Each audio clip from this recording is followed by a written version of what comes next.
Me. And you're right, we. But you look at me. So it's what you gonna do, man? Which is an appropriate question because I'm the man. So what we did was, over the last 10 years, I've spent almost $70 million on demolition alone. $70 million. And I'm talking about the demolition of around 8,500, 9,000 structures. And it put a dent, but it didn't clean it up. You go up in the area where the young lady who lost her life, and we feel for her family. And you go up in that area, I can show you a map in that area of all the demolished homes just in that area from Kensington, Union, 93rd up to 102nd. There's a few hundred.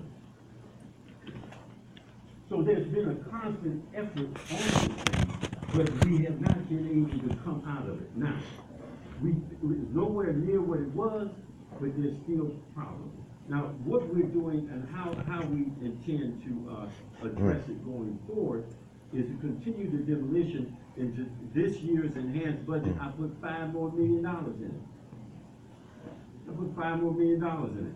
So if you count this year, we'll be up close to $75 million in the last decade spent on just that alone. At the same time, what we have to do, we have to address the underlying cause of the abandonment of neighborhoods now, and that is because an economic model or development does not work in that particular neighborhood. Where when you get people think that the city builds hotels, the city builds apartment buildings, the city builds houses, the city builds shopping. The city don't build that. We ain't in that business. What we do is we support economic development, which means somebody got to invest in it, and they're only going to invest if they believe they can make some money. That's right. And where do they think they can invest and make some money? Downtown. Yeah. Where they think they can invest and make some money? Tremont. Yeah. Detroit Shoreway, Ohio City, Larchmere, Shaker Square. Right. So what you have now a development and a traditional development models and development tools that do not work in the neighborhoods that you're concerned about. So what we have to do is we have to create additional models of development and create additional tools that is specific for those types of neighborhoods where traditional models don't work. To that end, I put $25 million aside in order to give incentives or whatever we need to do to work with the financial institutions and developers who will then come in and begin to develop in neighborhoods where traditional development models don't work. To give them some comfort in their risk taking. Some comfort in, so that is the straight. Now let's get to water. Now I know that if you know this old adage, you hear them say it all the time, it must be true that it was on the internet. It must be true what Channel 5 said. Well, I'm telling you, in politics, what the truth got to do with anything. All right. It don't be, it's a right joke. Yeah. It only means something to us. But that doesn't mean that there's not some brain in there. But don't believe the hype. At one time, maybe about 7, 8 years ago, 6, 7 years ago, we had some serious problems in the water department, not about the quality of the water, the product, not even about the quality of the facilities that cleaned up the water to make it good water. That's what the problem was in customer service and billing. And what we had was we put in technology that required certain things to happen, but that technology was going against the grain of the culture of the operation.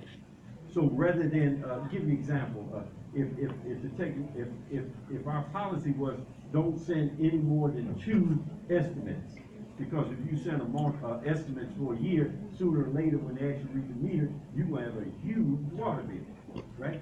So you say no more than 2 estimates, no more than 2 estimates.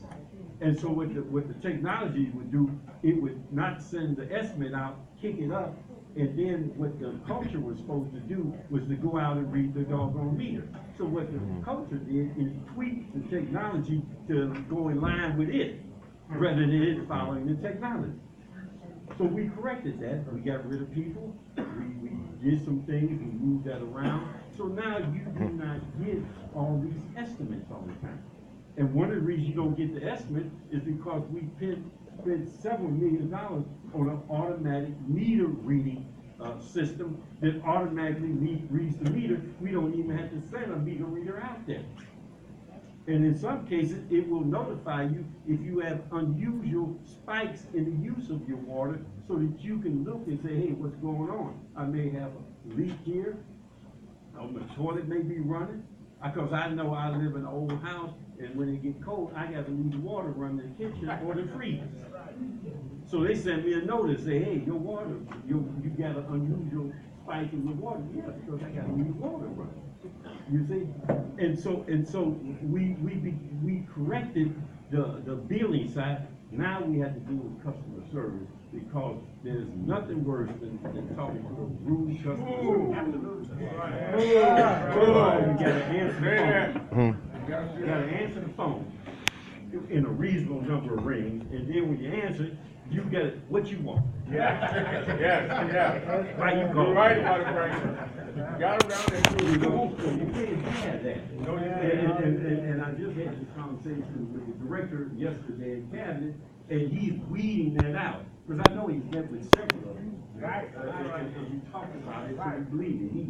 You didn't talk with their ears. You didn't talk with their ears. So that's where it is when you talk about abandonment, demolition, investment in neighborhoods and order. Again, it goes back to your question about, what if you have to, if it never gets done, right?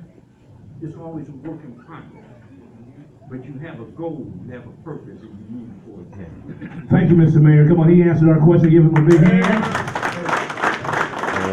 We're getting ready to leave here and go next door to take a photo. Tanita, I need you to help me direct these pastors to next door so everybody get in a fashionable. Don't leave, don't go to your car. They'll stay and take a picture with our mayor, all right? Right next to Before they do that, I'm just going, I never blindside people. All right.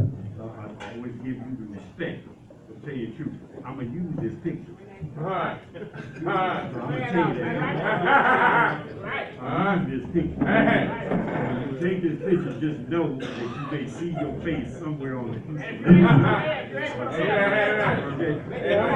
Now, before you get up, please, we need you to leave a tip for our cooks. Leave a tip for our cooks, so when we get a tip plate out for our cooks before we do that. And finally, before we leave, we had Councilman Kevin Conwell was here, and Councilman Ken Johnson is here. Let's give them a big hand of praise for being with us. Hold on, y'all. Hold on. We're going to have our final remarks from Bishop Macon. And